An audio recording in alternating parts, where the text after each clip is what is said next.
Hello and welcome to the big picture. The 17-year-old alliance between the BJP and the Janata Dal U, which had survived many a crisis, the biggest being the 2002 Gujarat riots, has come unstuck. The decision to exit from the NDA was taken on Sunday by the Janata Dal U leadership. The end came after the BJP ministers in the Bihar government had to be axed by Chief Minister Nitish Kumar. The reason behind the split is one man, Narendra Modi.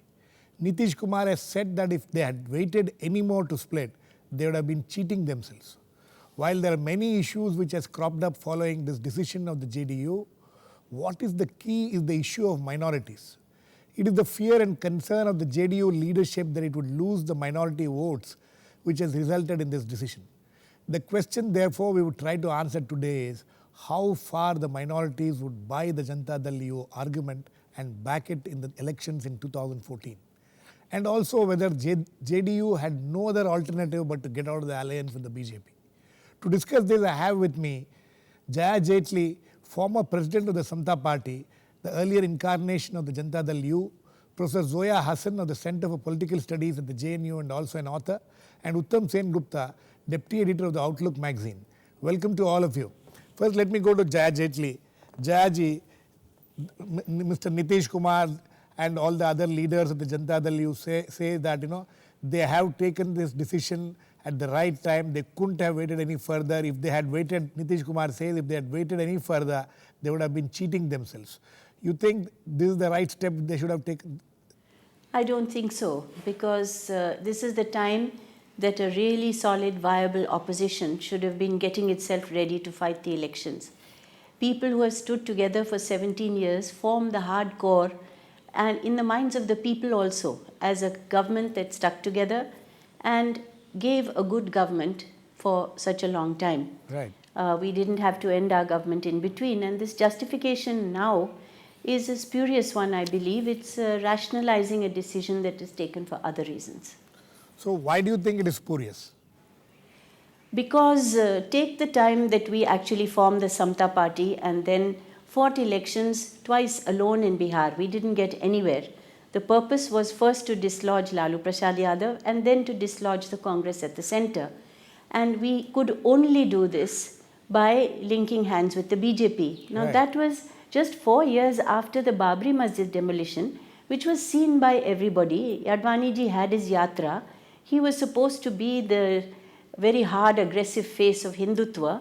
But we felt that for political reasons, it was important for us to get together, one, to moderate the extremists in the BJP, to bring them into the power structure so that they would do as the people wished, and to influence each other in terms of the best types of government policy.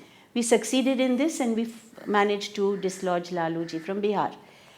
Now, so many years later, this is now 11 or 12 years later after Godhra, you suddenly find Narendra Modi to be a demon whom you cannot accept, when in fact there has been no evidence or any proof against any wrongdoing on his part, except perhaps a failure to control the riots immediately.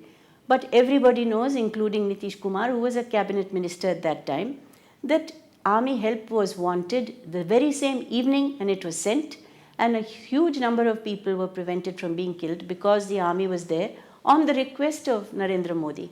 I am not for Narendra Modi or against Narendra Modi, I am just talking about the truth. Narendra Modi also asked 3 adjoining Congress governments to send him security to prevent the riots from expanding. They refused to do so. All this we don't take into consideration. We worry about allegations and perceptions. Allegations have been made against us on corruption. Those have not bothered anybody.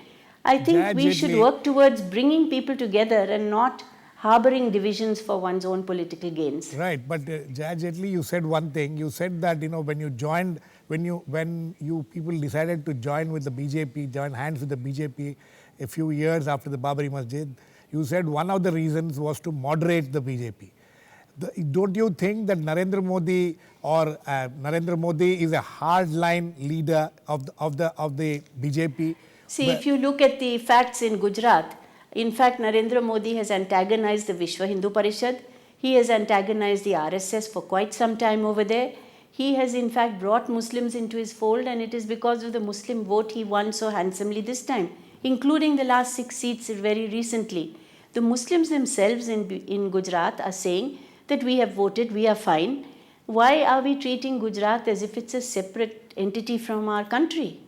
We must bring all the Muslims and Hindus together in every part of the country, and if anyone votes for anybody other than the Congress or people who call themselves secular, we should be happy, because then we are taking away these false notions of what is secular and what is communal. We Okay. know that people jump parties and jump formations, they suddenly become secular or communal overnight. We all know that these are spurious arguments. Okay. Zoya, spurious arguments. You think this is a spurious argument? You think the minorities will buy this argument, which Jaya Jaitley calls as spurious? Now suddenly the Janata Dal U, after 17 years, after she rightly pointed out a few years after Babri Masjid, they came together. Then they remained together through the 2002 and aftermath. And now to say that we don't want to be with them because, they don't like Narendra Modi. They think that Narendra Modi is a communal person. No, it is true that Janata Dal United has been part of this alliance, and certainly L.K. Advani as well as Nitish Kumar have contributed handsomely to the legitimization of BJP, and in fact, and giving BJP an entry in Bihar. The Jan Sangh and the BJP simply did not exist in Bihar. It was Right. thanks to this alliance that they were able to make their presence felt in Bihar.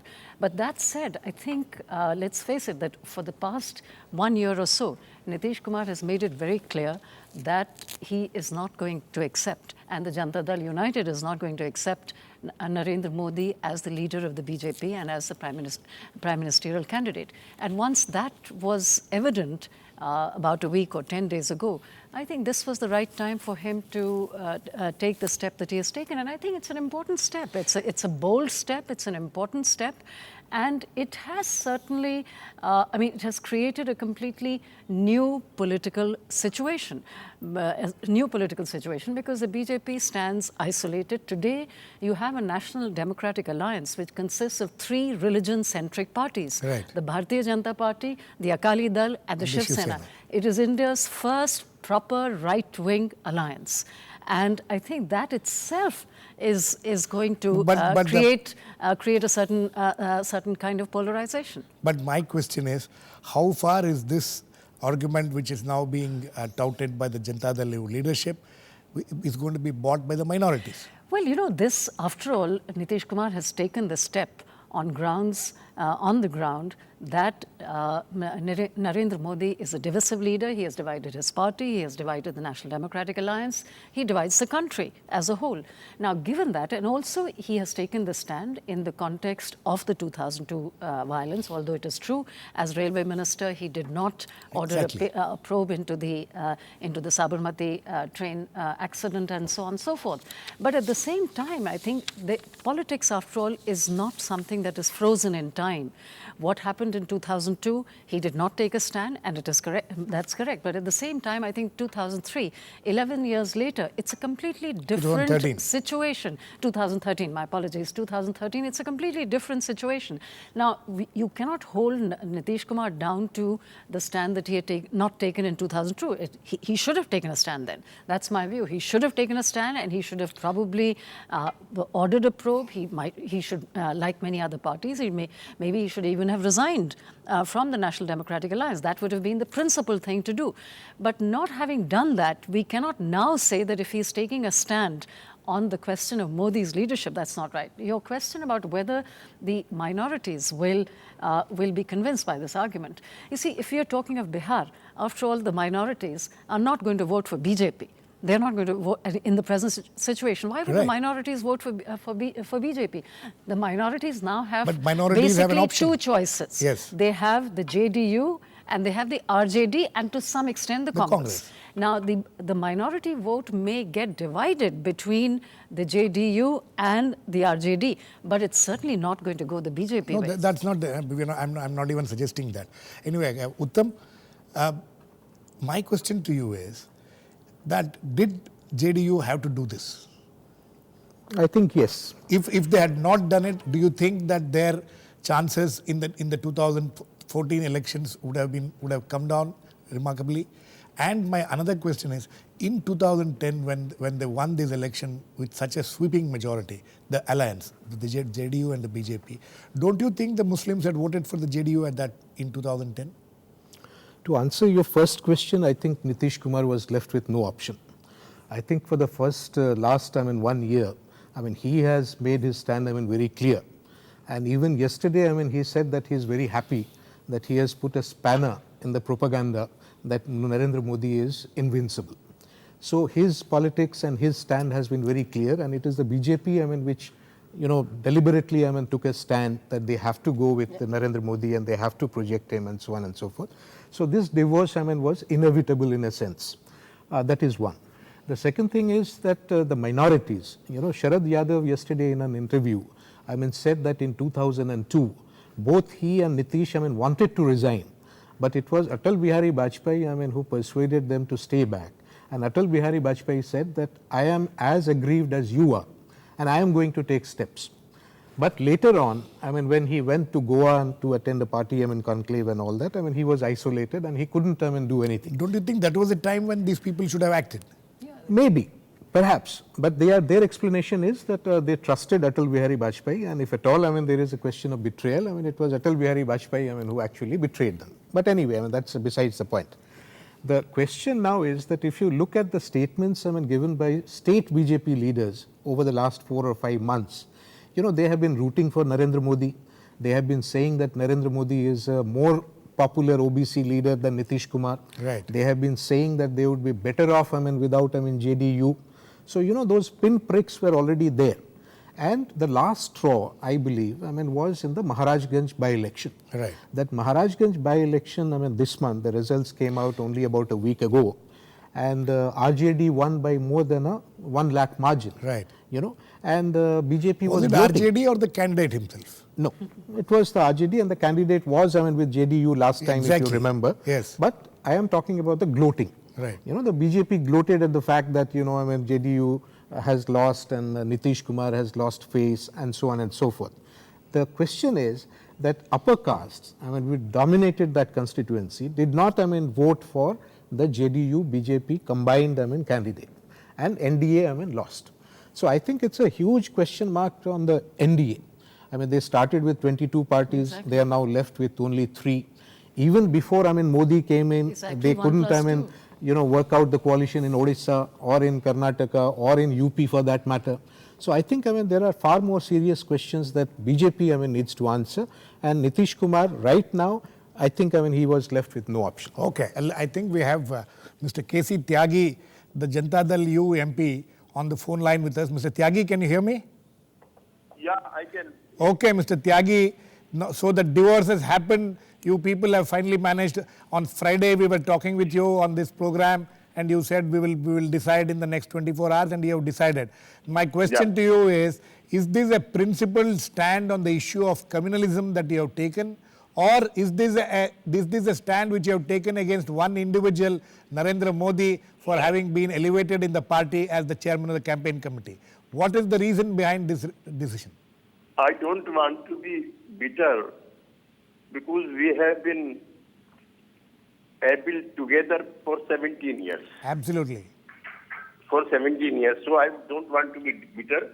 But the elevation of that man who is in hurry from Ahmedabad, he is not a person. He represents certain ideology also. And when he became all in all in Panji Goa Sammelan, leader after leader, they came, they praised him.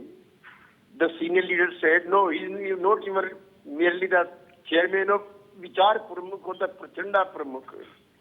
He is going to lead the nation also. Then though no option was left. And the letter written by Mr. Advani, Yes. Expressing his grief and his belief about the BJP leaders, how they have become self-centered, they have nothing to do with the ideology of Shama Prasad Mukherjee and Atal Bihari Vajpayee. It was another shocking news for us. And even in Goa, our grievances were not addressed. We were hoping that the NDA will be addressed properly, and the NDA plus plan will be chalk out. Some creative program for tomorrow for against the UPA government, how to fight the UPA government. So we were expecting some plan for the NDA plus also, but nothing happened. It was a big disappointment for us. Mr. Therefore, Tyagi, we decided. Mr. Tyagi, if I can come in here, I have Jaya Jaitley on the program now. Earlier, when she was talking, she made it very clear. She thinks that these arguments which your people are giving, these reasons which your people are giving are all very spurious reasons. You have been with the NDA and the BJP in 2002 when the worst riots happened in Gujarat. You didn't show your angst, and now you're showing this. At that time, he was not at the hem of the affair on All India levy. So you didn't mind. You didn't have a problem. Our party fought election against the then BJP led by Narendra Modi. We got 2 MLA elected, and we made the speeches over there.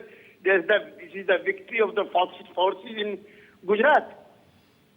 This is not our this illusionment that went on today. You go on our old record also. We fought against BJP in 2002. Okay. Saying that this man is a very dangerous man for the democracy and secularism.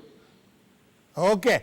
Mr. Tyagi, please stay on. I'll come back to you. Let me go to Jaya Jaitley. Mr. Jaya Jaitley, you have Mr. Tyagi's defense about the charges which you have made. Yes. That they had fought, you people, you were also very much part of the JDU at that time. You people fought the in Gujarat against the BJP, and you won 2 seats. Well, let me clarify one thing.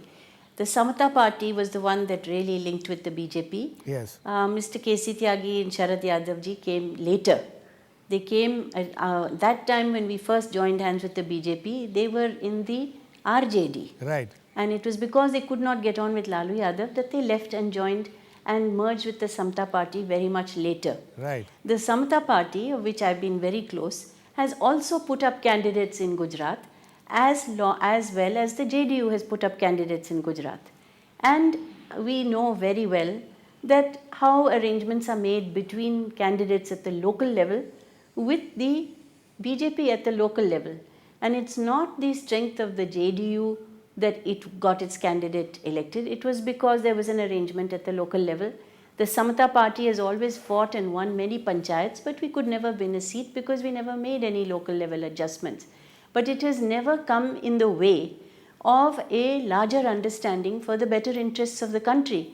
There are many times in the Samata party where we have begged that the BJP have seat adjustment with us in other states, and they have disagreed. Sorry. Yes, Mr. Tyagi. Jayaji, do you deny that George Fernandez and you yourself staged a very huge demonstration in Baroda against the communal forces of Gujarat at that time? No, it was not a demonstration against communal forces. It was for communal harmony, in which we had very senior elder Muslims join us in the procession. We had a procession of over 7,000 people. It was not a... it was for people to come together, for the Hindus and Muslims of the common level. We never used the word communal force. Mr. Tyagi, Mr. 1 minute, Jaya Jaitley ji, what is the difference between having a rally for communal harmony and fighting against the communal forces? Are there 2 different things? No, it is very different. Communal harmony means gathering all communities together and showing that we are together. It is a far more positive thing than to create some bogey of communal force. So, because it was not communal force. It was two communities fighting each other because situation of riots took place. It was from both sides, not like Delhi 1994. Jaya Jaitley ji, my question to you right now is, so do you spoke about national interest just now. So do you think that Narendra Modi becoming the prime ministerial candidate, if the BJP decides, is in national interest, and JDU should have supported that step? See, I don't think the JDU need have fallen head over heels into supporting the step. But what mature leadership would do, and what I would have imagined, that had Vajpayee ji and George Fernandez and Advaniji worked together with proper understanding as they always did, they would have found a way of making each one understand the other. If Nitish Kumar really wants to be a leader of the NDA, he could have brought many more partners in, strengthened his side of the secular people, and he could have tried to see that there are more seats support people and parties supporting him. That is the real way of challenging, not to find excuses and break things which have taken so long to build. He Mr. could have Tyagi, gone and met. okay. He could have gone and met Narendra Modi and said, "Look, we have these problems with you. Why don't you do these things so that we can feel satisfied about working together?" Mr. This Tyagi, is the way people okay. who really care Let me about the let- country behave. Okay, Jayaji, let me get Mr. Tyagi. Mr. Tyagi, that was the way you should have done it, not this way, finding excuses. George Saab, our leader of Samata party at that time, he was an angry man, he was a sad man. My another friend who is no more here, Mr. Digvijay Singh, he said the victory of Modi at that time, that is the victory of the fascist forces. And they took out their process in Baroda against the massacre and the killing of the innocent people in the right. One. Two, if George Saab, Atalji and Advaniji would have been at the helm of affair, things would have been otherwise. Okay, Mr. Tyagi, my question to you now, having taken this stand, what you have taken and you have got away from the NDA, you think that the minorities will now fully support the Janata Dal U? This is not the case of taking minority with one's favor or against. This is the question of one's belief. After the 2002 riots, Yes. we are of the opinion that he failed to fulfill the dharma of Rashtra Dharam But you, of the Rashtra Pramukh. but you people continue to be in the government, enjoy all the parts for till 2004. Because they are the compulsions, of the coalition politics. But when he tried to repeat it on the all India level, we withdrew ourselves from the massacre killer. Okay, please stay back, Mr. Tyagi. Zoya, is that a convincing explanation what Mr. Tyagi is giving?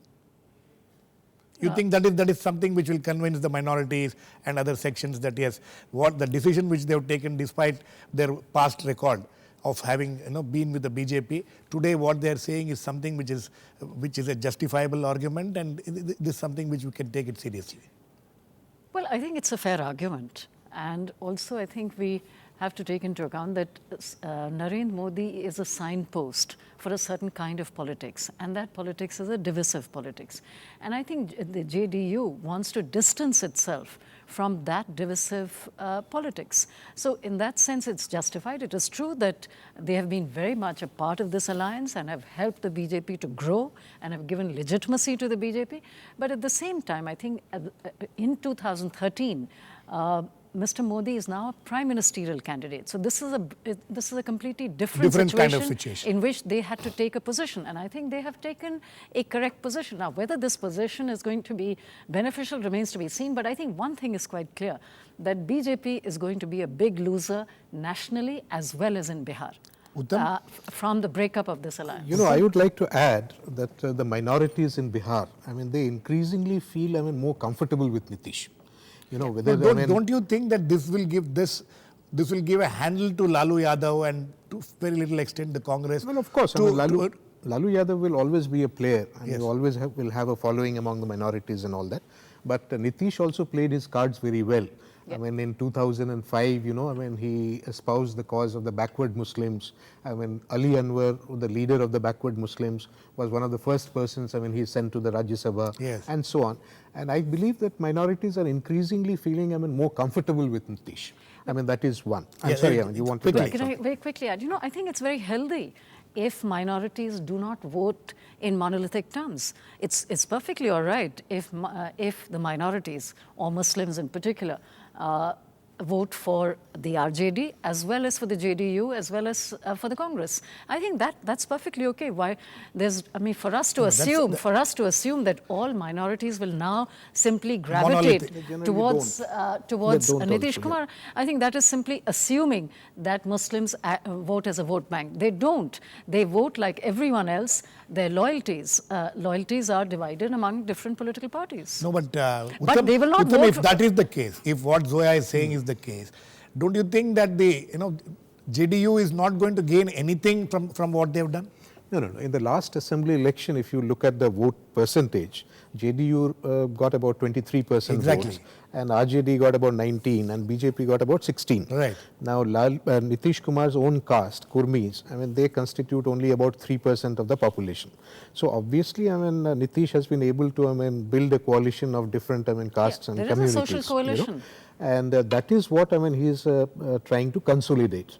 He doesn't want, just the upper castes or just the EBCs or just the Mahadalits. He also wants minorities. He also wants, other sections of the people, to come together. Okay. So I think. Okay, I think Mr. Tyagi, is that very quickly? We are completely run out of time. Very quickly, is this the calculation on which you people have taken a decision to what Uttam was saying and Zoya was saying? Was that the calculation on which you people have decided to break ties with the BJP now? No, we have no calculation. We did not want Gujarat to be repeated on all India level. Okay. And we are not sadhu sannyasi also. We have electoral politics in our mind also, and we did a lot for the development of Bihar. Okay. Not even a single communal right happened in 7 years. Yes. So we have a clean record for the minority, for the OBC, for the NBC, for the Mahadalit also. Okay, Mr. Tyagi, thank you. We have completely run out of time. Mr. Jaya, Jaitley, I'm sorry I can't come back to you. They've completely run out of time. But it is interesting what Mr. Tyagi said at the end. He says that they took this decision so that the Gujarat 2002 doesn't happen all over the country. We'll wait and watch what happens and how all this will pan out in the coming months and coming weeks and months. Thanks to all my guests, Jaya Jaitley, KC Tyagi, Uttam Sengupta and Dr. Zoya Hasan. Please keep watching. We'll come back with another issue on the big picture, same time tomorrow.